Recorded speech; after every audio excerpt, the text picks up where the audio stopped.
Welcome to Neurotypicals Don't Juggle Chainsaws, the podcast that cuts through the rubbish to explore the world of neurodiversity. I'm your host, Nic King. And I'm your host, Kate Fox. And together we're here to explore, understand and celebrate being neurodivergent in a neurotypical world. From ADHD and autism to dyslexia and other quirky brains, we talk about it all. And go off on tangents. So whether you're neurodivergent, love someone who is, or you're just curious about neurodivergent minds, you are in the right place.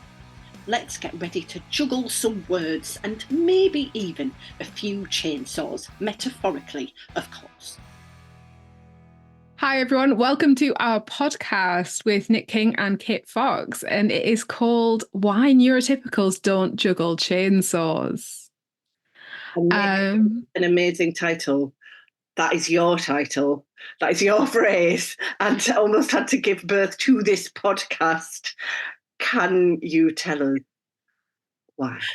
Why? So at the time, I was volunteering for a circus charity, and we'd just taken on a new manager who was having some difficulties communicating with the staff. And I sort of mentioned that the majority of the staff were neurodivergent. And she said to me, but it's not on their recruitment information. It's not on their forms. And I turned around and went, yes, but neurotypicals don't juggle chainsaws. And it's something that once you've said it, it's really sort of stayed with me. And yes, it sort of floated around in my head for quite a long time. And then I met Kate and we talked about doing a podcast, and I was like, we can call it this and we can frame it around why neurotypicals don't juggle chainsaws. Exactly. And I think maybe by the end of this first podcast, I don't know if we'll fully have answered that question, but perhaps by the end of the series, we'll have answered that question. Or maybe it could be answered in just 2 sentences. I'm kind of hoping it's slightly longer than that. Yeah, I hope so too. Should we? I suppose we should say who we are and maybe how we met. I think our origin story is quite good actually, and also does give a sense of who we are. Essentially, I first saw you in the foyer of Gosforth Civic Theatre. Mm-hmm. With your excellent offspring Zed, who had a fez on, in a tribute to Matt Smith, the 11th Doctor in Doctor Who, because I was about to do my show Bigger on the Inside, which is a look at neurodiversity through a lens of Doctor Who, essentially. Yeah. Essentially. And you were there because... I was there because it had trust in the Facebook algorithm. You were advertised at me. And I was like, Doctor Who and neurodivergence, clearly we need to be in that space. So we booked tickets and we came. And then, because everybody in my house, generationally even, are Doctor Who fans, I was named after an assistant. And then I was like, there's this woman in front of me who's teaching about neurodivergence through humour and sarcasm in Doctor Who. And I was like, how have I not met you? Like, how have I not met you? Well, and actually there was because I suppose podcasts are excitingly, geographically, everything everywhere all at once. It doesn't matter where we are. But as it happens, we're in the northeast of England, aren't we? And I have moved back and forth around the beautiful northeast coast since the late 90s, but I kind of only just moved back before the pandemic. And then there I was in part of my post-pandemic, getting my confidence back, doing things again, actually doing a version of this show that I have wanted to do for a number of years, been working on for a number of years, but now was suddenly the right time. Whereas you have been in the northeast throughout, doing these amazing things that are Oh, I was about to say spreading the message. Oh, really? That's not the right phrase. I can try. Yeah. Something like that. No, I deliver training, and I deliver, neurodivergent affirming training to everyone, to all ages, genders, nationalities, internationally. I do have the only course for young people about being autistic, which is NeuroBears. But I train for the NHS. I generally sort of get paid to show up and talk about autism, and it is my favourite thing in the world. And why bears? Why bears? Oh, the bears. The bears came about because I'd been doing the inside of autism training with Kieran Rose since 2020. And during delivering that training, which is very much an adult content training, people were like, we need this for young people. We need this for young people. The young people need to know. And I'd been on a research study since 2017 with the NHS about the autism pathway. And I knew it was never coming from there like that. Nothing was going to significantly change over there. And I was like, I hear you. And then one morning, I literally woke up and I was like, I can do it with bears. I can explain it with bears. And my husband and my child and Kieran were like, you have lost it. What? Bears? Bears? And I was like, yeah, I can do it with bears. I can talk about different types of bears. I can talk about different types of environment. I can talk about co-occurring conditions. I can talk about like an observational model. I can do it with bears. And I literally, in sort of 2 days, near enough sat and wrote the course almost as it stands now, near enough. And I was like, look, there. And they were like, oh, all right then. And yeah, and that was it was one of those moments which I think annoys people when you create something that's really quite good, even with my British sort of like sensibilities of like not praising myself. And it just comes out of you. And that was definitely one of those moments, because I do actually struggle to get concepts and ideas out of my head into a format that other people can appreciate them. Oh, that's interesting. And I feel like I do too, even though it's literally my life's work as a... Yeah, literally my jobs. Yeah, it's our jobs, but actually it's not easy. Ooh, and okay. Is that going on the list for another podcast now, Kate? It feels like it, yeah, absolutely. It shouldn't it? The things that, why it's so hard to express things or to put them into a form that is then shareable. That's the thing, isn't it? It doesn't just live in your head. Yeah. I almost want it so much. I kind of want a note on definitions almost, because I happily use the word neurodiversity because I think in my show I'm talking about neurotypicals and neurodivergent people and the spaces between them and the connections between them. But a lot of people use neurodiversity when they mean neurodivergent, and we're always going to be using it correctly, aren't we? Not in a autistic way, but actually it's quite important. Could you say a bit about why? Okay, so neurodiversity very simply covers all brains. So biodiversity covers all animals, all plants, everything that we, conceive to be alive. And neurodiversity covers all brains.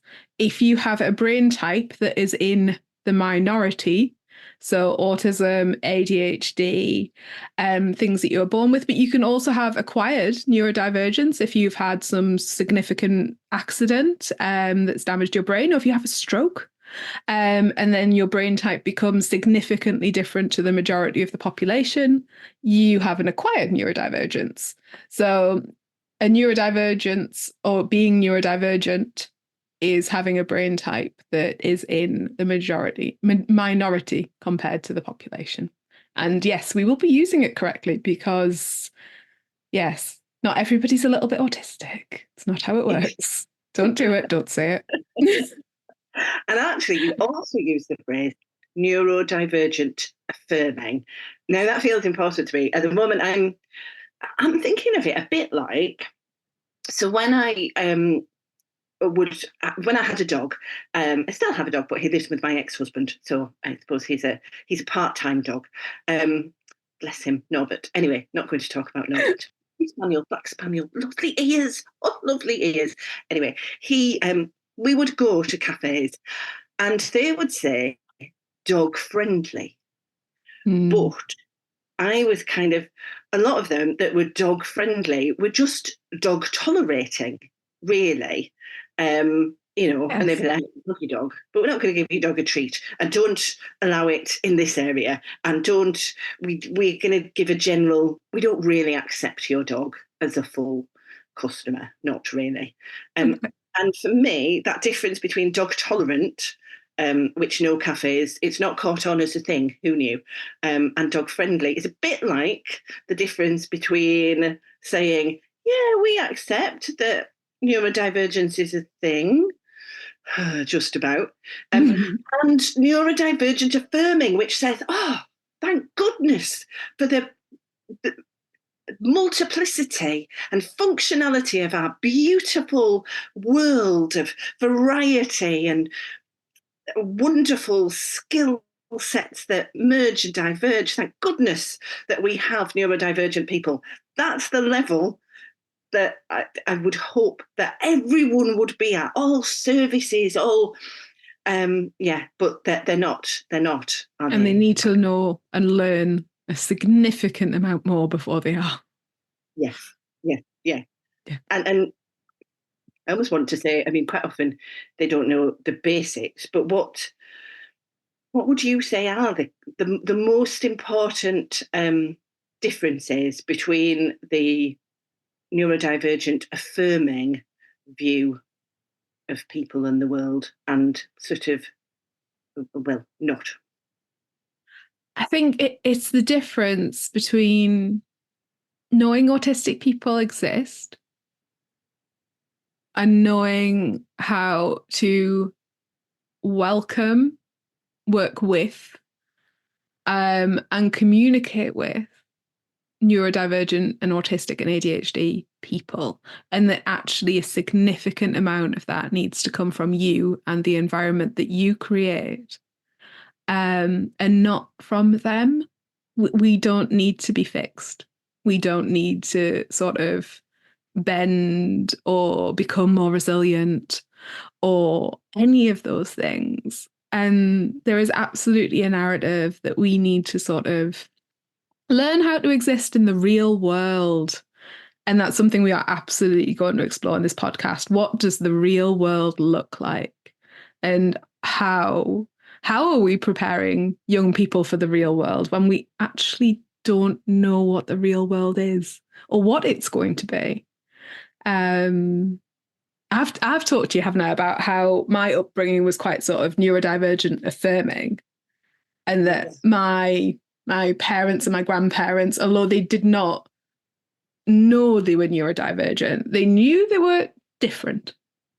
They knew they had stuff going on that was different from the majority of people. Now, bear in mind, I think my grandfather would be about 110 now. So, like, you know, when we were first naming autism, he was 20.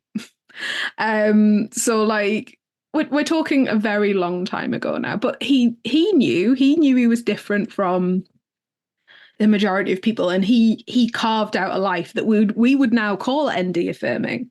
You know, that sort of that self-employment, that agency, the living in the middle of nowhere, you know, the sort of being cautious around how many like people you have in life and how you spend your emotional and your communication energy. And I was very much brought up like that. And I talk about it being one of my privileges that this, you know, what we would now consider ND affirming were just sort of telling sort of parents and other autistic sort of peers to do and how to help themselves. My family were already doing that. But they just didn't conceptualize it within sort of, you know, the neurodivergence paradigm. because it just wasn't there then. And then I think that's one of the things that's led you to say that you feel that you have a lot of neurodivergent privilege. Yeah. And I know I've thought that about myself in certain ways, and I've kind of thought it in the context of, oh, well, I communicate for a living, I have a PhD, people, I've managed to navigate life systems quite well in certain ways. But actually, I feel like what you're talking about is a much more, a deeper, more embedded level of privilege. Yeah. Actually, it's about deep self-acceptance coming from generations of people. Well, it's generational privilege in a very sort of different kind of way, isn't it? That, it's not monetary particularly. It's about sort of modeling how to live a neuro sort of affirming life where you are aware of, I don't know, being employed by somebody else. And, I can remember very, very clearly my grandfather telling me, and I should have listened to him far sooner than I did, don't work for anyone. Do not work for other people. Like, if you are single-minded, monotropic, and determined and have a certain way of like thinking, you shouldn't be going to like make other people money. Go make yourself money. Go do the thing that you love. And he was an electrician. The house that he had definitely had a lot of monotropic electrician-y stuff going on. We had like 6 switches that did one light. Like, in 3 different rooms. They had an internal like phone line system because my grandmother was physically disabled. So obviously, way before we're talking about mobile phones, they used to have an internal phone line that went from the living room where she sat to the sheds where he had his special space full of electronic stuff. Yeah, like that. So they communicate with each other. And now, my child and, my husband, they work from home and they both have, what we call the shed, their home offices, but like, it's the same deal. The stuff that they're passionate about is in that space. And now we just text them because, it's 2024 and we have WhatsApp. But it's not really any different. Do you know what I mean? To that space that they created where, there was literally an analog, turn the dial and it makes the clicky noise. Phone. And you used to ring sort of like 03 for the shed. That's brilliant. And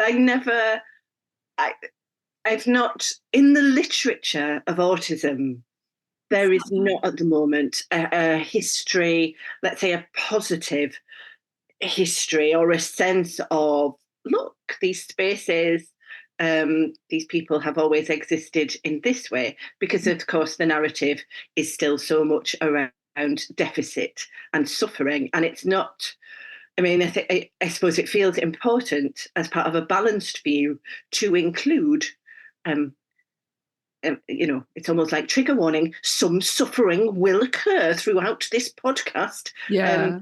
But actually we're doing the history of autism in a different kind of way. But no, yeah. But to have, both views. I'm thinking about, it's funny actually, so the self-employed thing, my mum basically ran a steeplejacks company, as you do, steeplejacks day. Definitely, as you do. As you do. To me, it was perfectly normal. It's like everyone's parents, probably run steeplejacks companies and repair church spires and industrial chimneys. Oh, apparently not. The only steeplejack we know about. Can you name a steeplejack, Nic? No. It's quite niche, Kit. It is niche, but if you were older, you would say Fred Divner, who famously went on the telly and climbed up chimneys a lot. Anyway, for our older listeners. But she ran this company, which was, so she'd married my stepdad, and basically he was older than her, and she ran the company day to day. She would never in a million years, I don't think, have ever wished to go for a diagnostic process, but she I'm fairly sure, was autistic. Very much needed her own space. Very much wanted to take the family off when we were 8. I'm a twin. When we were 8, to go and live in the middle of nowhere. That was really important to her. But then that was a source of conflict for her and my stepdad. And their relationship was pretty abusive, actually, and difficult. So in some senses, she did have a level of neurodivergent privilege, actually, that was kind of carved out, as so many of us do, carved out in a slightly chaotic, slightly out of necessity way, and had this self-employed working life and a lot of space and a lot of time, and didn't have a lot of social obligations, and did actually, because her husband was older, he did the school run. He was an unusual dad who was the one dad who was doing the socialising with the mums, and so my mum was kind of kept back from that. So strong elements of acquiring what she needed, but very much at a cost, I would say, of that really abusive relationship. And it's interesting to, I mean, I am self-employed. I originally worked as a radio journalist, but even when I worked as a radio journalist, having not had the positive message like of go out and do it, but actually I had seen it modelled. So there it was. When I worked for radio stations, I ended up being the one who did really early shifts on 2 days, on the weekends, so that I was in the newsroom on my own for 2 of the days that I was working. And that was really important and allowed me to do that job without burning out. But I didn't know that. That was not a conscious thing. Yeah. And it's so, I love when I see people carving out these spaces, finding their niches. But it feels like the next level is for it to be far more joyously affirming of, you do this, you need this is how you should live, this is how you should be. So I would just hope to encourage more people to feel able to have that level of acceptance around the choices that they make. Yeah. I think as well, and I mean, guilty of doing this with young people as well, that when we talk about neurodivergent adults as examples, we're listing the Michael Phelps, we're listing the Simone Biles, we're listing Oscar-winning actors, we're listing people who are not even actually neurodivergent, like Sheldon Cooper. And they've got these examples, but very, very few people are going to win record-breaking levels of gold medals at the Olympics. Do you know what I mean? That is, it's not attainable realistically for the majority of us. And I think it's something that I would like to see more, that because if they go to school, young people, they are sold the you go to school, you do your GCSEs, you do your A levels, you go to uni, you find someone to live with, you buy a house, you have a child, you have a job where you are employed, and then you die. And that's not actually what life looks like. And it is certainly not what life looks like for any neurodivergent adults that I know. And in fact, some of us are literally juggling chainsaws, in the most literal sense of the word, or they're doing arts, or they are doing culture, or they're teaching. There's all sorts of things, or that is actually the stereotype about software engineers, that my husband is living for us all because somebody has to be the stereotype, and he is giving that. But that there is far more to life, and there are far many more different routes in life, and that actually that narrative of the very linear sort of like school, job, dead, is really, really detrimental to neurodivergent and autistic people particularly. But I think it's even more detrimental as a sales pitch, that should be what they're trying to do with their lives, especially because we're such like monotropically focused, joyous, interesting people. And it's not for us. Do you know what I mean? And nothing makes me more sad when autistic young people, and they're like, what do you want to do? And they're like, I just want to get our job. And the phrase is our job. And what they mean is like Asda. And I'm like, no, don't do it. Don't do it to yourself. Don't do it to other people. No. Just don't. Although, and is this a counterbalancing thing? Unless you really like green job and retail, stability, and it's something you can do without thinking and is accessible, and then you can pursue your passions elsewhere. Like that, I think is workable, and in fact is, for many people possibly a really good option. But again, that's in that case you've got to know that the stable job, what it's giving you in terms of routine and what it opens up for you in terms of space to pursue your passions. But if you don't know that, and you don't know the importance of pursuing your passions, the thing that gets called and pathologized as special interests, as if that's some sort of it's literally a diagnostic deficit to have special interests. Which again is why I think spaces like this podcast are so important.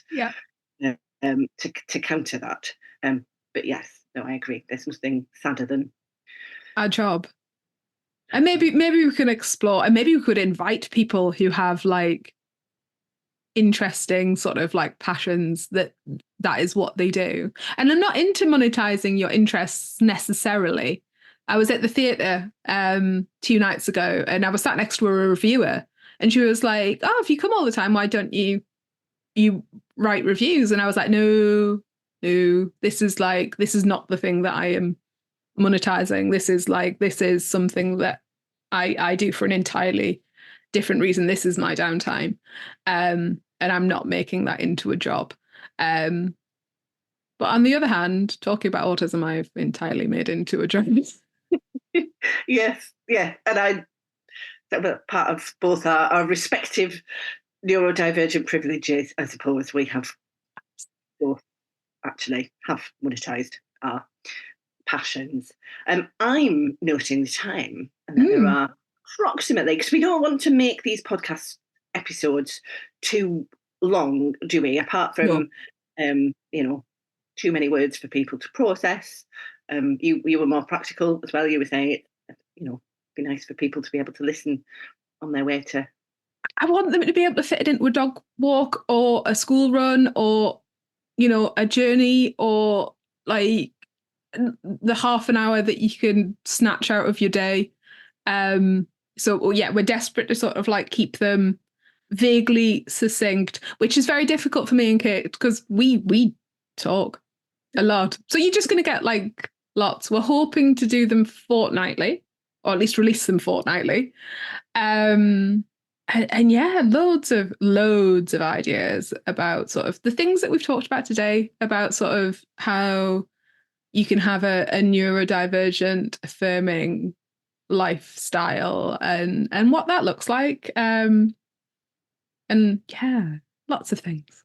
Lots of things. And it's interesting because, so for me, part of my neurodivergent affirming lifestyle would be if I thought I only had half an hour to fit in a quiet listening, I'd be like, my life has gone horribly wrong, because since the pandemic, my life has become much quieter.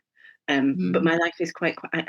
I'm a child-free, single person living in a little flat in Whitley Bay near the sea. I am aware that my life is a lot quieter than many people's lives. And that's an interesting one. Do I live in the real world? Maybe I don't. I mean, Nic, you have several. Nick's life is not quiet. Loads of children, you juggle chainsaws everywhere around the house. Yeah, I do. Yeah, one of my child was literally juggling knives at a circus with an art knife. Like, don't be ringing social services; they're all right. And I have. Everybody describes me as busy, and ideally, I would like quiet, but that is not the choices I have made. Yeah, life is balance and compromise. And I think we will talk further because our next episode is going to look at self-identification. Yes. How did we get to here? Yeah. And actually, we did have to self-identify in order to get a diagnosis. Absolutely. Yeah. And I look back at my mum. And still, why am I even saying, oh, she might have been autistic? She was autistic. She definitely super was. You can historically look back to and self-identify. And actually, maybe that's part of putting together a story or a narrative of who you are that includes a neurodivergent history. Maybe that's actually quite important. That's another episode in itself. Anyway. And before we go, I want to say that if you think you are the one neurotypical person in the entire world who is juggling chainsaws, me and Kate need to have a chat to you about how you've done something for 6 hours a day monotropically as a passionate interest to get really, really good at it in order to be able to juggle chainsaws safely. We'll have a chat. I really wanted to say, if you've got any limbs left, reach out to us with. That's probably wrong. You probably didn't include that. I'm sure you neurotypical chainsaw juggler have all your limbs. Of course.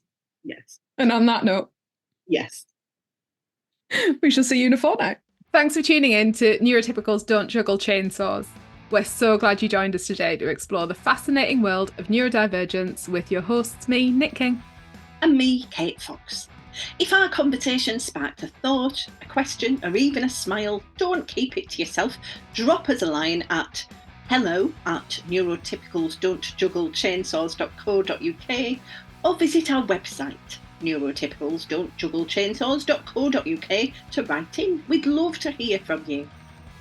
If you enjoyed today's episode, consider leaving us a 5-star review on your favourite podcast platform. Until next time, keep embracing the unique ways you juggle the chainsaws of life.